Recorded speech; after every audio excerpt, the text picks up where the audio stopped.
Hello friends आज का हमारा टॉपिक है शिक्षा और यूनिट है 5 और यूनिट का नाम है शिक्षा और प्रेस। और इसके अंदर हमने अभी तक पीछे 4 लेक्चर हो चुके हैं इसके, और यह शिक्षा के ऊपर लास्ट लेक्चर है इसका ये। और हमने इसमें देखा है कि भारतीय विश्वविद्यालय अधिनियम 1904, सैडलर आयोग 1916-17, शिक्षा नीति, सरकारी प्रस्ताव, हंटर आयोग, ये सारे हम ऑलरेडी देख चुके हैं। और आज जो हमारा टॉपिक है वह है हर्टोग कमेटी। आज का जो टॉपिक है ये इस टॉपिक के अंतर्गत हमारे आएंगे सब टॉपिक्स, और ये जो सब टॉपिक है आज का ये है हर्टोग कमेटी।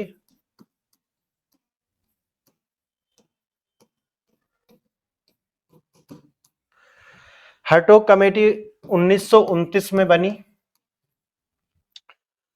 और इसमें हम देखेंगे शिक्षा के विकास के लिए, यानी कि शिक्षा में किस तरीका से विकास किया जाए उसे लेकर के इसका गठन किया गया था। और इसकी बहुत सारी अनुशंसाएं थी, और वो अनुशंसाएं क्या थी आप उन्हें लिखेंगे मेरे साथ। जैसा कि मैं हर लेक्चर में बताता हूं, आपको नोट्स बनाने हैं मेरे साथ साथ, मैं आपको बोलूंगा और आपको डिक्टेट करना है, और उसमें आपको शॉर्ट नोट्स बनाना है। शॉर्ट नोट्स जैसा मैं बोल रहा हूं एज इट इज नहीं लिखना है, बल्कि आपको उसमें से जो भी महत्वपूर्ण है वो ही आपको लिखना है और बाकी छोड़ देना है। लेक्चर आपको बार बार सुनना है, बस ये कार्य आपको करना है। तो जैसा कि मैं आपको बोलूंगा और आपको उसे लिखना है, लेकिन शॉर्ट फॉर्म में लिखना है। आप लिखेंगे पहला पॉइंट लिखेंगे हर्टोग कमेटी की क्या क्या अनुशंसाएं थी। लिखना, प्राथमिक शिक्षा पर जोर दिया जाना चाहिए। हर्टोग कमेटी की रिकमेंडेशंस थी। क्या रिकमेंडेशंस थी? जिसमें पहला पॉइंट है कि प्राथमिक शिक्षा पर जोर दिया जाना चाहिए, किंतु जल्दबाजी में विस्तार अथवा शिक्षा में अनिवार्यता की कोई आवश्यकता नहीं है। इसने कहा तो सही कि शिक्षा में आपको प्राथमिक शिक्षा, खासकर एलिमेंट्री एजुकेशन, उस पर जोर देना है, लेकिन जल्दीबाजी नहीं करनी, थोड़ा टाइम टेकन करना है, और उसके बाद में ही आपको शिक्षा पर गौर देना है। दूसरा पॉइंट आप लिखेंगे इसमें, दूसरा पॉइंट लिखेंगे आप, केवल योग्य छात्रों को ही हाई स्कूल तथा मध्यवर्ती चरण की ओर जाना चाहिए। केवल योग्य छात्रों को ही हाई स्कूल और मध्यवर्ती चरण की ओर जाना चाहिए, जबकि औसत छात्रों को 8th स्टैंडर्ड के बाद, यानी कि 8वीं कक्षा के बाद वोकेशनल कोर्स की ओर मोड़ देना चाहिए। वोकेशनल कोर्स की ओर मोड़ देना चाहिए। Vocational course. अब आप पूछेंगे कि वोकेशनल कोर्स की ओर क्यों मोड़ देने की बात कर रहे हैं, इसमें ऐसा रिकमेंडेशन क्यों किया गया होगा? सोचिए आप। क्योंकि अगर आप उन्हें या तो माध्यमिक शिक्षा यानी कि 10+2 और 10th या फिर उसे डिग्री कराएंगे, तो आपकी जो सरकार है उसके ऊपर दबाव आएगा गवर्नमेंट जॉब का कि आप उन्हें जॉब प्रोवाइड करें, और कंपटीशन हाई हो जाएगा। अगर ज्यादा लोग आएंगे तो ज्यादा ही लोग सेलेक्ट होंगे, और भारतीय जो हैं उन्हें ज्यादा सेलेक्ट करने नहीं है।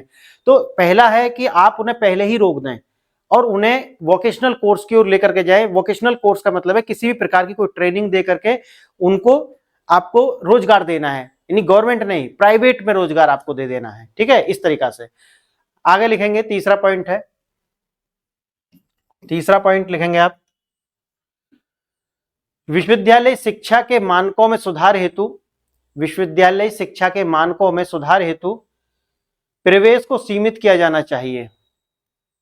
प्रवेश को सीमित, वही है जो ऊपर वाला मैंने आपको बताया कि विश्वविद्यालय शिक्षा के मानक यानी कि जो उसके स्टैंडर्ड्स हैं उनमें सुधार करना है, और ये प्रयास करना है कि ज्यादा लोग आपको यूनिवर्सिटीज में नहीं जाएं, क्योंकि यूनिवर्सिटीज में जाएंगे तो फिर वो आपको क्या करेंगे, या तो उनके अंदर एक सेंस डेवलप हो जाएगा कि ये जो लोग हैं वो कर क्या रहे हैं। बेशक आप देख रहे होंगे इसमें अभी तक भी कि वो ये प्रयास कर रहे हैं कि भारत के जो लोग हैं वो दिखने में तो क्या लगे, वो भारतीय लगे, लेकिन उनकी जो सोच है वो कैसी होनी चाहिए?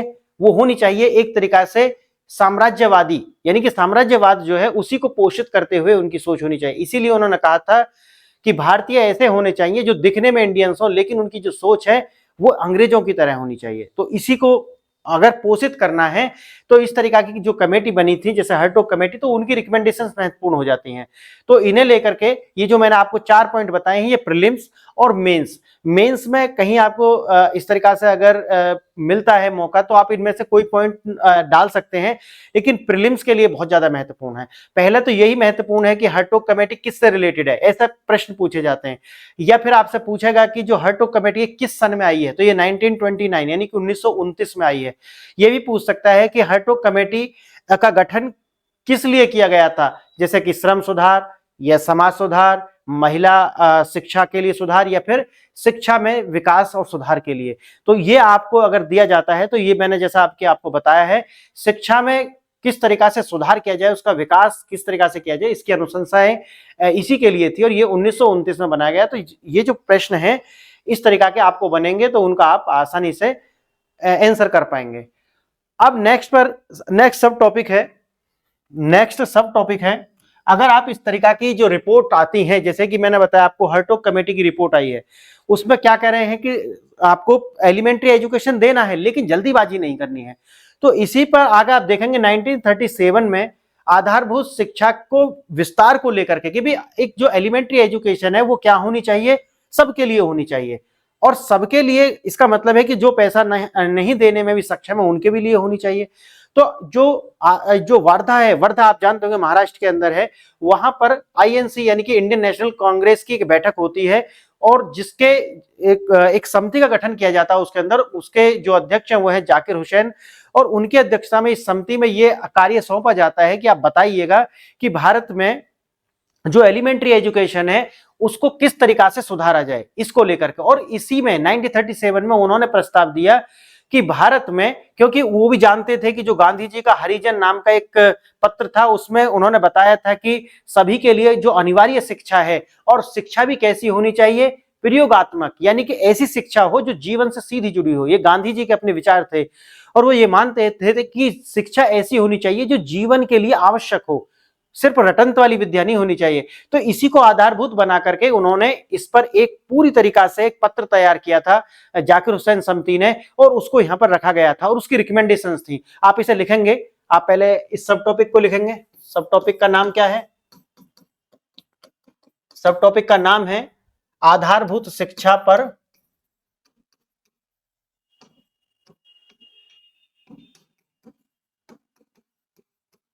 वर्धा योजना। आई कब है ये, इसका सन महत्वपूर्ण है, और ये सिर्फ फर्स्ट पेपर के लिए नहीं, ये फोर्थ पेपर के लिए भी महत्वपूर्ण है, क्योंकि यहाँ पर गांधी जी का मेंशन है और ये गांधी जी के जो विचार है उस पर आधारित है, इसलिए ये महत्वपूर्ण हो जाती है। तो आप देखेंगे इसे, और मैं बोल रहा हूं आपको लिखना है, लिखेंगे आप, लिखेंगे पहले अक्टूबर 1937 में, अक्टूबर 1937 में भारतीय राष्ट्रीय कांग्रेस ने वर्धा, वर्धा कहां पर है, महाराष्ट्र में है, वर्धा में शिक्षा पर एक राष्ट्रीय सम्मेलन का आयोजन किया। वर्धा पर एक, हाँ, वर्धा में एक राष्ट्रीय सम्मेलन का आयोजन किया और वहां पर एक प्रस्ताव के आधार पर जाकिर हुसैन समिति ने आधारभूत शिक्षा पर एक विस्तृत राष्ट्रीय योजना तैयार की, और इस योजना के पीछे का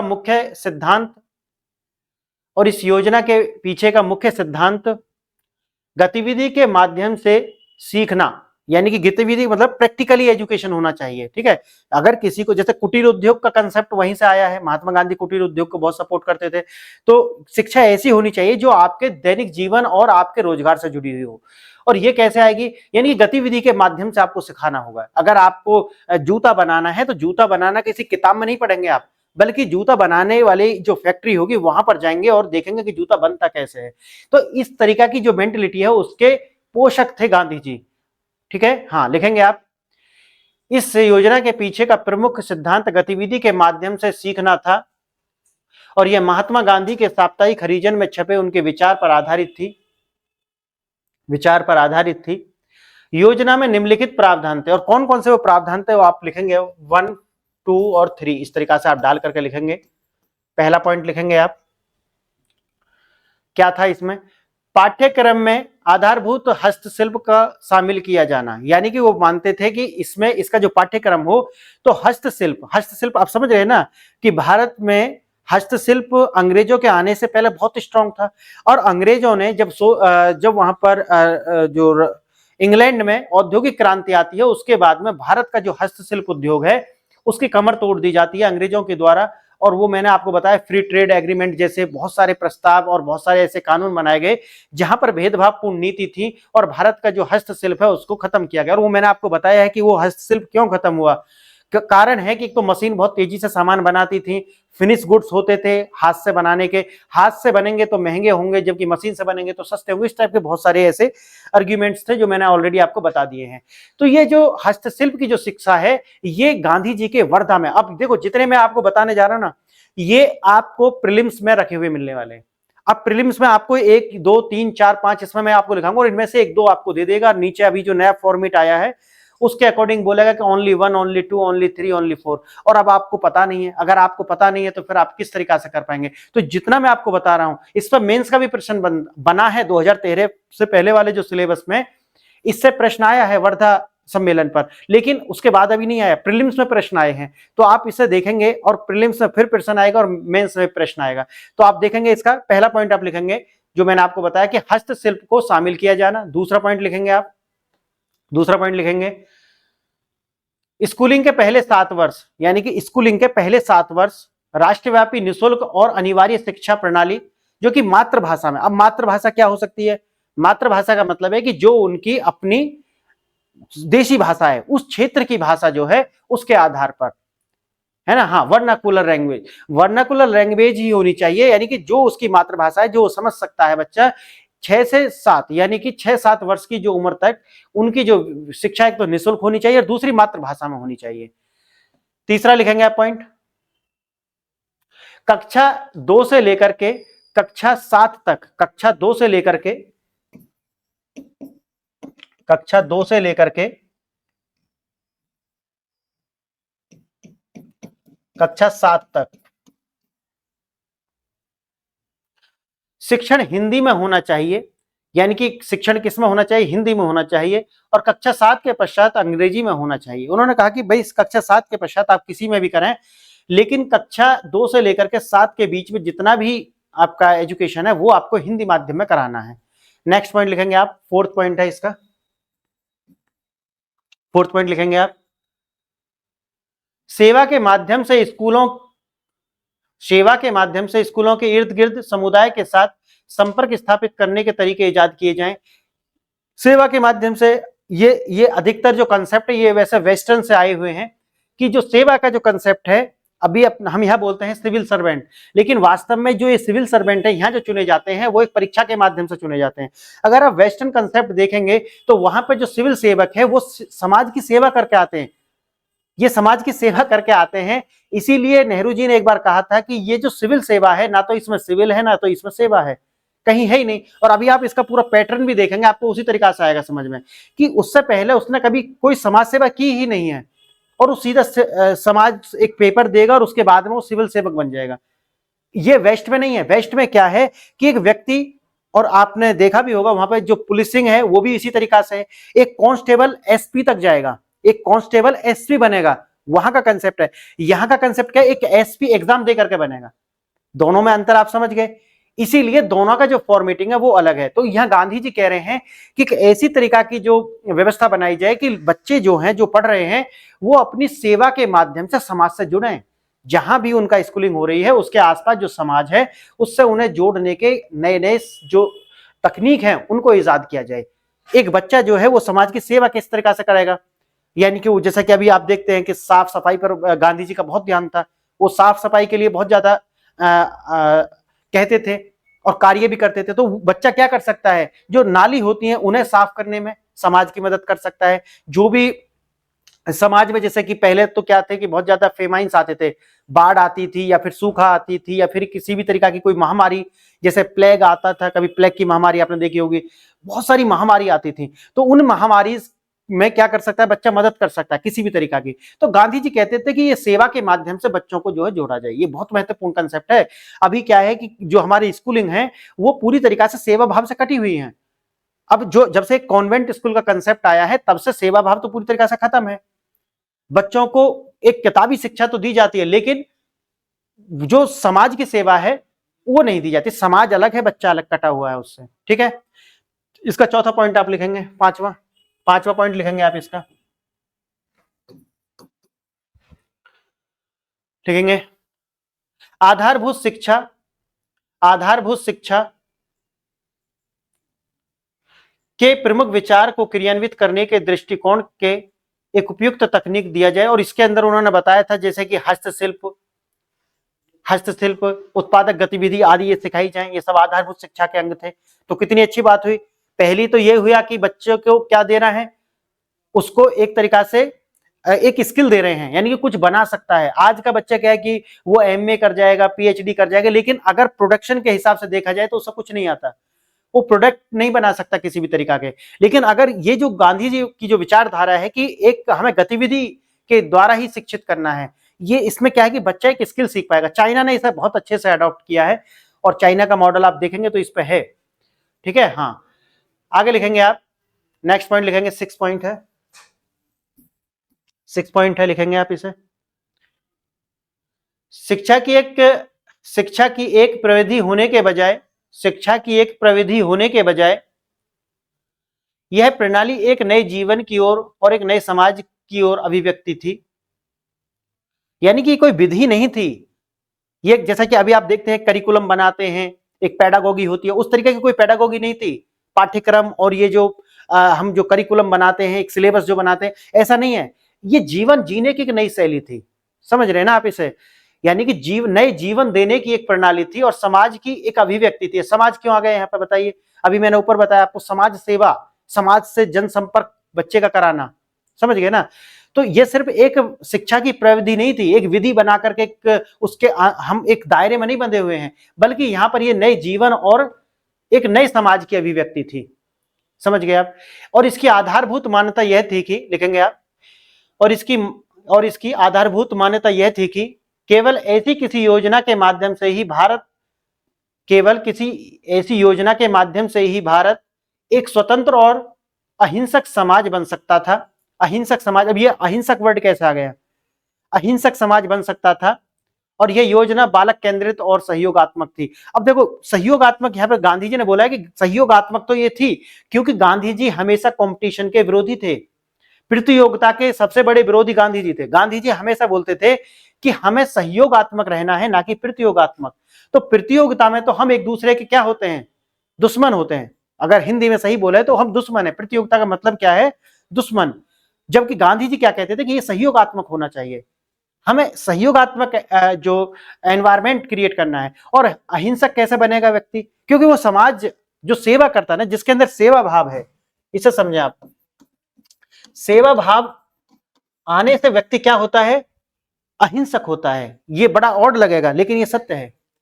अगर आप बहुत हिंसक हैं तो आप समाज की सेवा कीजिए। आपने देखा होगा कि बहुत सारे ऐसे लोग होते हैं जो आपराधिक प्रवृत्ति के होते हैं, लेकिन जब उन्हें अपना समझ आता है ना, जब उन्हें वास्तव में समझ आती है तो सबसे पहले क्या बन जाते हैं, वो समाज सेवक बन जाते हैं।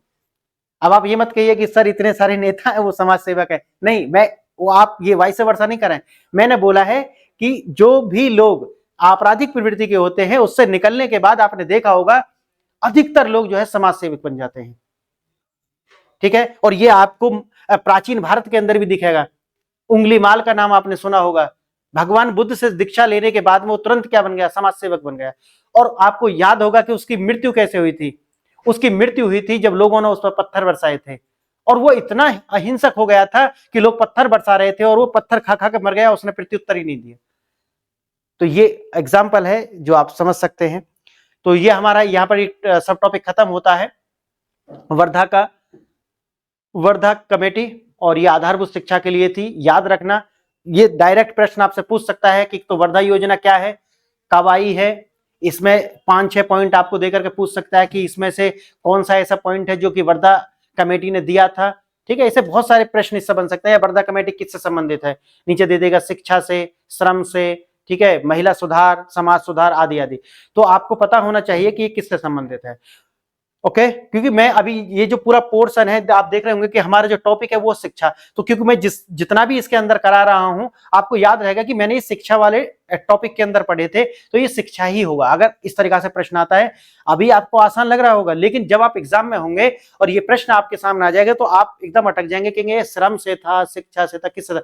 तो याद रहे कि जो जिस टॉपिक के अंदर मैं इसे करा रहा हूं वो है शिक्षा, और शिक्षा के अंदर जो भी हम कराएंगे, जैसे कि आपके देखेंगे सार्जेंट आयोग, अभी सार्जेंट आयोग में आपको कराऊंगा 1944 का, तो इसमें ये किससे संबंधित है। ऐसे पहले भी बहुत सारे रॉयल कमीशन शायद 2018-19 के पेपर में आप देखेंगे इस तरीका के प्रश्न आए हुए हैं।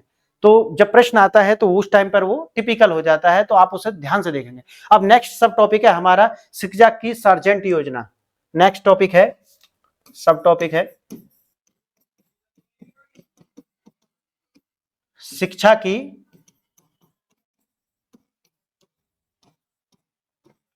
सार्जेंट योजना। कब आई है ये, 1944 यानी कि 1944। सन बहुत महत्वपूर्ण है, ये याद रखना, ठीक है, क्योंकि डायरेक्ट दे करके वो पूछता है, वो मैच कराने के लिए भी पूछ सकता है, ठीक है।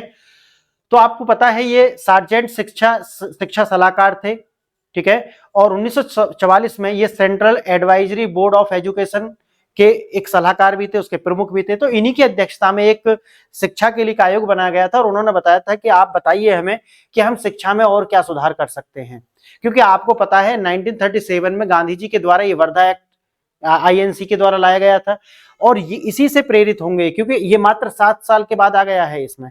और अगर ये 7 साल के बाद आया, क्योंकि गांधी जी बोलते थे कि 1 से 7 वर्ष के बच्चे के लिए तो निःशुल्क शिक्षा होनी चाहिए, जबकि अगर ये नहीं करेंगे, और उसमें क्या बोला, 1 से 7 वर्ष तक के बच्चे को हिंदी में शिक्षा दें। अगर वो इस तरीका से लेकर के आएंगे और इस तरीका की शिक्षा लेकर के आएंगे, कहीं ना कहीं साम्राज्यवादी जो उनके हित हैं वो हर्ट हो सकते हैं। तो हमें क्या करना है कि वो आए उससे पहले ही हम कुछ ना कुछ स्टेप लें, ताकि वो लोग इस पर ज्यादा कार्य ना करें। क्योंकि मैं ऑलरेडी आपको बता चुका हूं कि इसमें सरकार के द्वारा जो प्रयास किए गए हैं वो बाद के हैं। आप इसी का पहला लेक्चर देखेंगे इस यूनिट का, तो मैंने वहां पर भी बताया है कि इसमें जितने भी प्रयास किए गए हैं सरकार के द्वारा वो बाद के हैं। पहले जो प्रयास हैं वो तो व्यक्तिगत प्रयास रहे हैं, और कुछ भारतीयों के द्वारा भी इसमें बहुत सारा योगदान किया गया, वो अपने स्तर पर भी कर रहे थे। लेकिन अगर कंपनी को अपने हित साधने हैं तो फिर उनको अपने तरीका की शिक्षा देनी पड़ेगी। आप समझें कि अगर सबसे बड़ा कोई वीपन है, अगर किसी ने कहा है ना कि जो कलम है वो सबसे बड़ी तलवार है, कलम जो है ना वो सबसे बड़ी तलवार, तो यूं ही नहीं बोल दिया। वो लाइन एक है लेकिन उसके पीछे कितने सारे बातें हैं, कितने सारे एग्जाम्पल्स हैं, कितनी सारी हिस्ट्री छिपी हुई है, आप नहीं जानते उसे। अगर कुछ भी एक लाइन में बोला है ना किसी ने, तो उसके पीछे पूरा इतिहास है, ठीक है, उस पर पूरा एक ऐसे लिखा जा सकता है, समझ गए। हाँ, उसमें हजारों एग्जाम्पल्स हैं ऐसे दुनिया में जो एग्जीक्यूट किए गए हैं और जिनके आधार पर ये बोला गया है। तो यहां पर भी वही है कि शिक्षा की जो सार्जेंट योजना है 1944 में आई थी। जो सार्जेंट है वो एक ऑफिसर्स थे जो कि central advisory board of education के अध्यक्ष थे। उन्हीं की अध्यक्षता में बनाया गया था एक आयोग, और उसकी बहुत सारी रिकमेंडेशंस हैं। और वो रिकमेंडेशंस क्या हैं आप उन्हें लिखेंगे। पहला आप लिखना शुरू करेंगे, इसमें लिखेंगे आप 3 से 6 वर्ष की आयु के बच्चे को प्राइमरी शिक्षा होनी चाहिए। 6 से यानी कि 3 से 6 साल का जो बच्चा है, 3 से 6 साल का जो बच्चा है उसके लिए प्री प्राइमरी एजुकेशन होनी चाहिए। प्री प्राइमरी एजुकेशन, ठीक है, आप जानते होंगे ना अभी भी एलकेजी यूकेजी ये सारी क्या है, प्री प्राइमरी स्कूल है ये, ठीक है। तो ये प्री प्राइमरी शिक्षा होनी चाहिए। दूसरा पॉइंट लिखेंगे 6 से 11 वर्ष की आयु के बच्चे को निःशुल्क, सार्वभौम और अनिवार्य मौलिक शिक्षा होनी चाहिए। निःशुल्क, वर्ड्स पर ध्यान देना है, निःशुल्क, सार्वभौम का मतलब यहां पर किसी भी तरीका की कास्ट, क्रीड, रिलीजन आदि के आधार पर किसी भी तरीका का भेदभाव ना हो। अब कहोगे कि सर ये ऐसा क्यों लिख रहे हैं, आखिर इतना ज्यादा स्पेसिफिक क्यों लिखना पड़ रहा है इन्हें कि ये सार्वभौम है, निःशुल्क है, अनिवार्य है। बिकॉज ऑफ, क्यों ऐसा बोल रहे हैं, क्योंकि अंग्रेजों के द्वारा जो भी बनाया गया था ना, वहां पर इफ और बट बहुत ज्यादा थे, यानी कि कौन उसमें शामिल हो सकता है, कौन नहीं हो सकता। वोटिंग राइट्स आप देखेंगे इसमें वोटिंग राइट्स कौन किस किस को मिले हुए थे, किस किस को नहीं मिले हुए, यानी कि जो उनकी प्रॉपर्टी है उसके आधार पर वोटिंग राइट्स दिए गए थे। दूसरा क्या है कि जो एक राजा है उसकी वोट का मूल्य ज्यादा है और जो प्रजा है उसकी वोट का मूल्य कम है। इस तरीके के बहुत सारे इफ और बट्स थे, इसीलिए इन्होंने लिखना पड़ा है सार्वभौम। सार्वभौम का मतलब है कि यहां पर अमीरी गरीबी और किसी भी तरीका का कोई स्टेटस के आधार पर भेदभाव नहीं होगा। हाँ ठीक है, तीसरा पॉइंट लिखेंगे आप, तीसरा पॉइंट लिखेंगे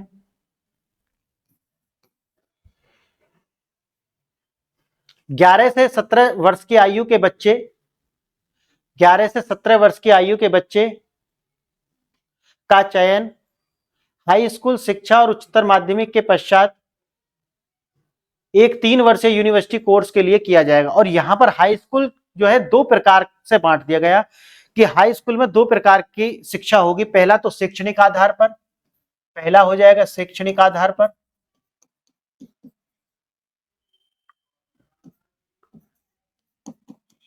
और दूसरा हो जाएगा व्यावसायिक शिक्षा, तकनीकी और व्यावसायिक।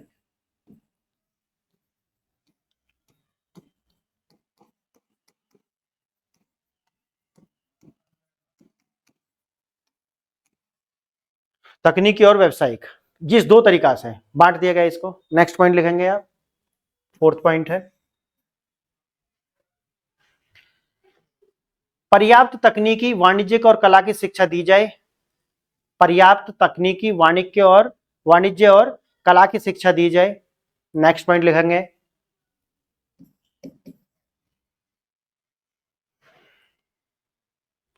माध्यमिक कोर्स की समाप्ति हो, माध्यमिक कोर्स की समाप्ति हो।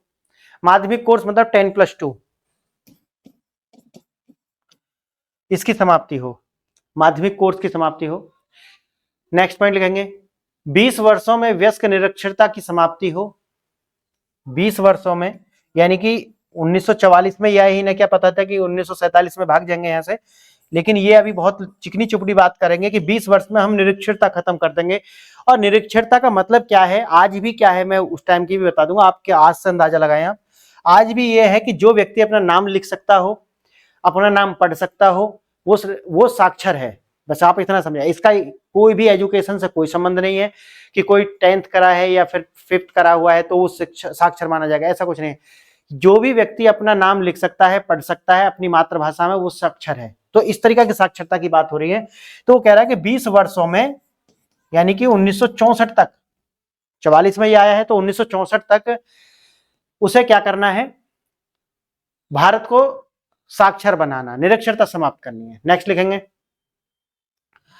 शिक्षकों के प्रशिक्षण और शारीरिक शिक्षा पर जोर दिया। शिक्षकों के प्रशिक्षण और शारीरिक शिक्षा पर जोर दिया। नेक्स्ट लिखेंगे शारीरिक और मानसिक रूप से अशक्त लोगों के लिए शिक्षा की अनुशंसाएं की गई।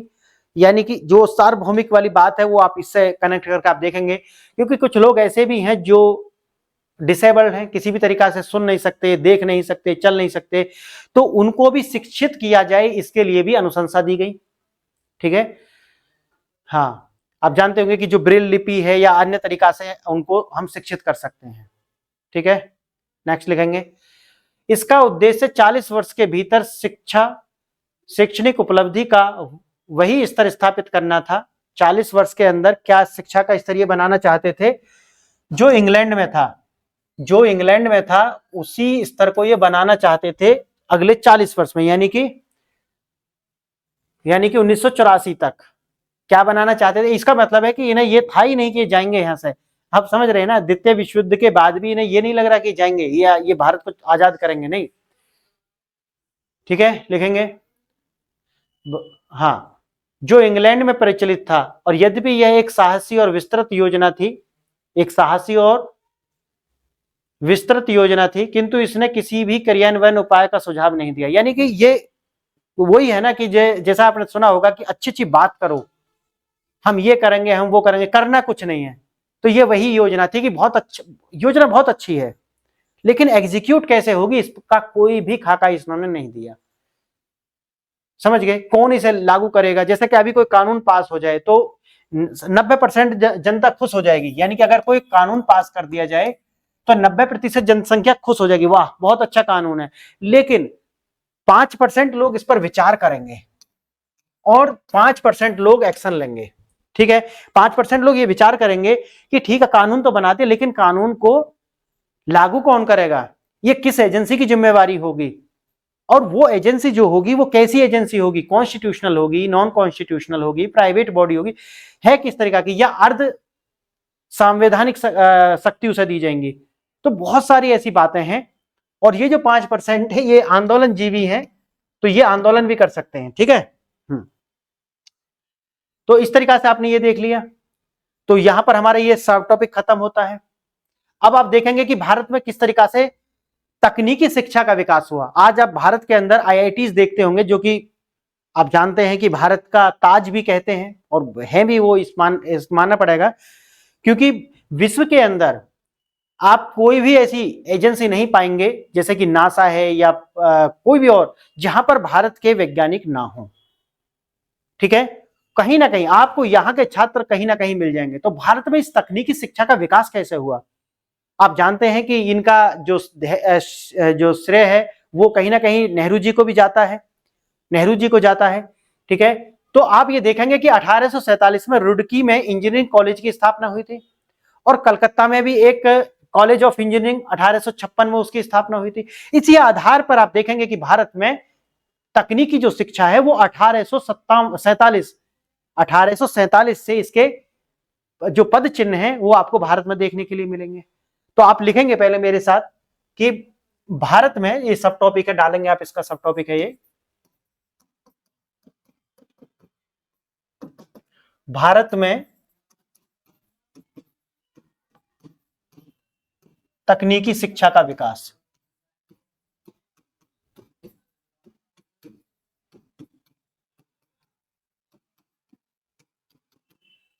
ठीक है, तो भारत में तकनीकी शिक्षा किस तरह से विकसित हुई? तो आप लिखेंगे, पहला पॉइंट लिखना शुरू करेंगे। 1847 में रुड़की इंजीनियरिंग कॉलेज की स्थापना की गई, रुड़की इंजीनियरिंग कॉलेज की स्थापना की गई।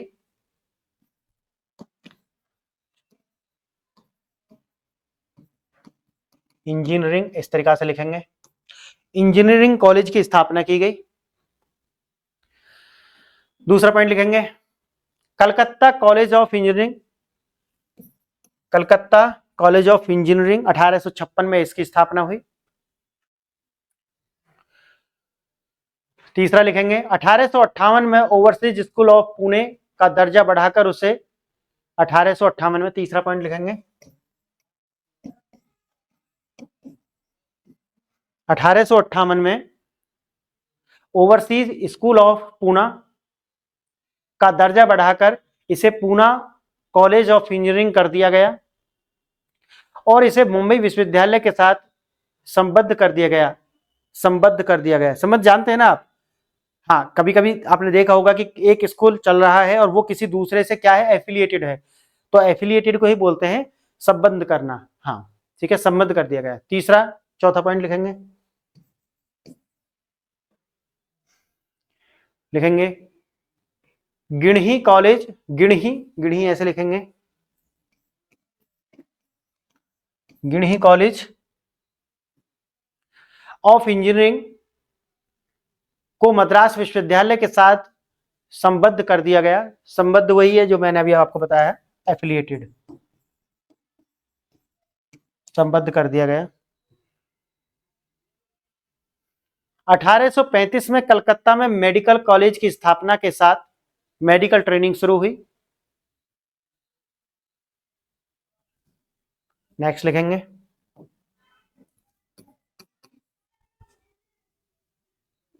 लॉर्ड कर्जन ने पेशेवर कोर्स, लॉर्ड कर्जन ने पेशेवर कोर्स, पेशेवर समझ रहे ना, व्यवसाय वाले जिससे पैसा मिलता है, पेशेवर,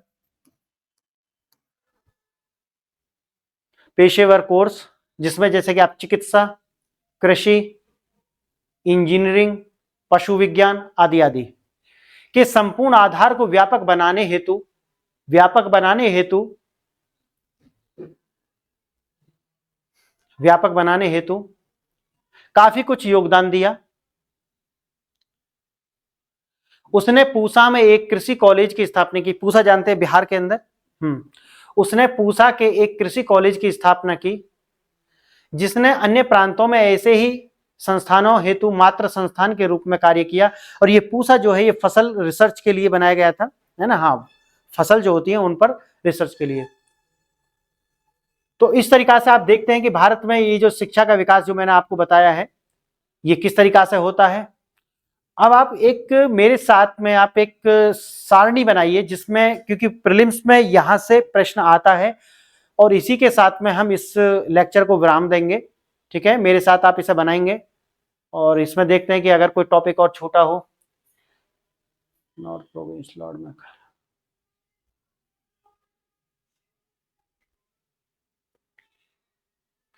ठीक है, तो आप इसे लिखेंगे और मेरे साथ साथ बनाते हुए चलेंगे। एक हम बना लेते हैं इसे। इसमें करना क्या है, आपको एक साइड में लिखना है वर्ष और दूसरी लिखना है उपलब्धि।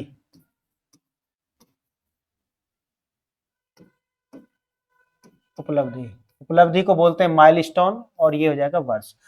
यानी कि कौन सी वर्ष में क्या ऐसा हुआ वो आप लिखेंगे। जैसे कि 1771, इसमें क्या हुआ, चार्ल्स ग्रांट अनुशंसा।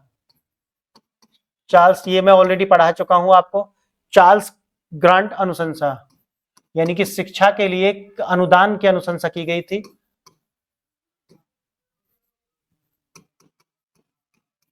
नेक्स्ट लिखेंगे, इस तरीका से इसे बना लेंगे। 1781, कलकत्ता में पहला मदरसा, पढ़ा चुका हूं।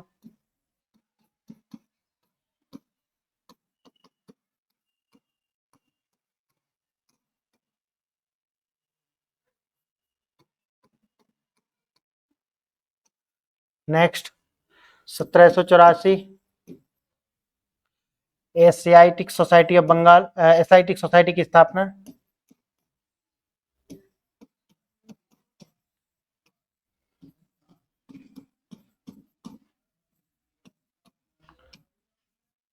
नेक्स्ट लिखेंगे 1791, बनारस संस्कृत, बनारस संस्कृत कॉलेज की स्थापना।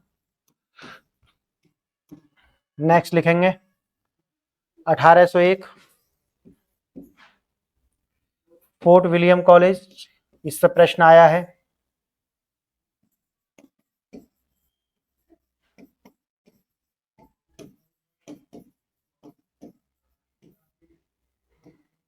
Fort William college. आगे देखेंगे 1813, ठीक है, 1 लाख रुपए की अनुशंसा है।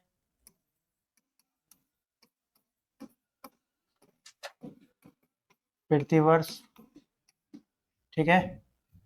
आगे देखेंगे हम 1817, इसमें क्या है, हिंदू कॉलेज की स्थापना।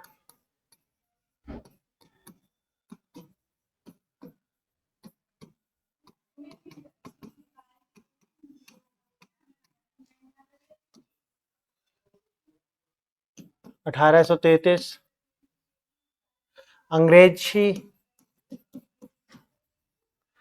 अंग्रेजी का आधिकारिक भाषा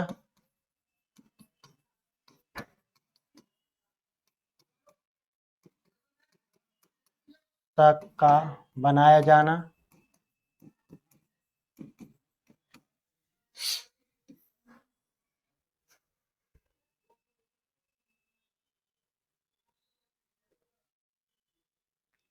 लिखेंगे आगे 1835,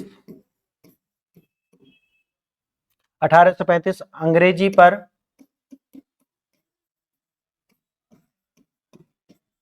मैकाले मिंट, ये मैंने पढ़ा दिया। मैकाले मिंट ये पढ़ा दिया क्या मैंने, ठीक है, बताना मुझे। 1835 में एक कार्य और हुआ है, एक कार्य और हुआ है, बंगाल बिहार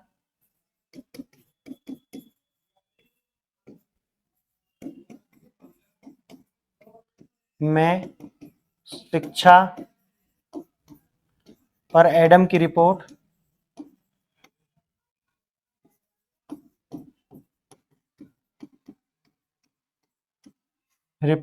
नेक्स्ट 1844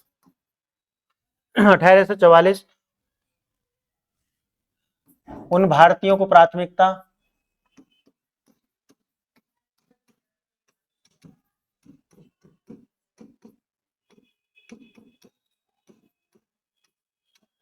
जो अंग्रेजी जानते थे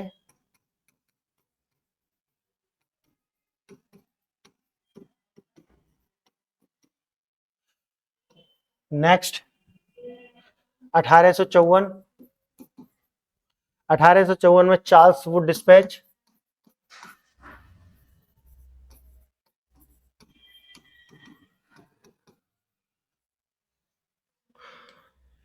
नेक्स्ट 1857 कलकत्ता, मुंबई और मद्रास विश्वविद्यालय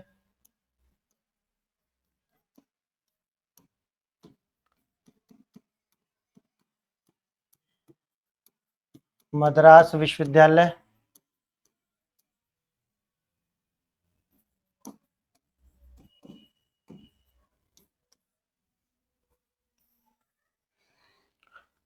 1882 हंटर आयोग शिक्षा पर हंटर आयोग इसे ऐसे बोलते हैं। और एक है 1885 और ये पंजाब विश्वविद्यालय है।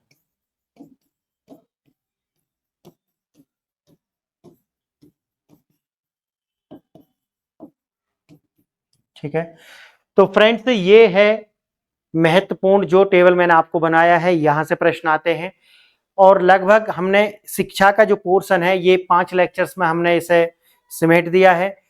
फ्रेंड्स आपने ये लेक्चर देखा, इसे अपने मित्रों के साथ शेयर करें, अपने चाहने वालों के साथ इसे शेयर करें। हिंदी माध्यम के लिए ये लेक्चर वरदान है और ये पूरा जो चैनल है ये डेडिकेटेड है यूपीएससी हिंदी मीडियम एस्पायरेंट्स, यानी कि हिंदी माध्यम के जो अभ्यर्थी हैं यूपीएससी के लिए, उनके लिए ये चैनल मैंने बनाया है। आप उन सभी तक इसे पहुंचाएं, ये आपकी जिम्मेवारी है, ये नैतिक जिम्मेवारी आपकी है, आप ऐसा करें। फ्रेंड्स यहाँ पर आज हमारा ये शिक्षा का पोर्शन यहाँ पर हमने समाप्त कर लिया है। अब बचता है प्रेस। नेक्स्ट लेक्चर आपको प्रेस पर ही मैं लेकर के आऊंगा और एक ही लेक्चर में हम जितना भी प्रेस से संबंधित है वो हम समाप्त कर लेंगे। दूसरी बात मैं आपको और बता दूं, इससे बाहर यूपीएससी में कुछ नहीं पूछा जाएगा। और ये लेक्चर साथ ही साथ जैसे यूपी पीसीएस, राजस्थान पीसीएस या ऐसे जो पीसीएस होते हैं जहां पर यूपीएससी के ही जो तरीका है उसको फॉलो किया जाता है, यानी कि जीएस के 4 पेपर होते हैं, प्रीलिम्स होता है, वहां जीएस आती है, उसके लिए ये वरदान साबित है। फ्रेंड्स आपने इस लेक्चर को यहां तक देखा, इसके लिए बहुत बहुत धन्यवाद। नमस्कार।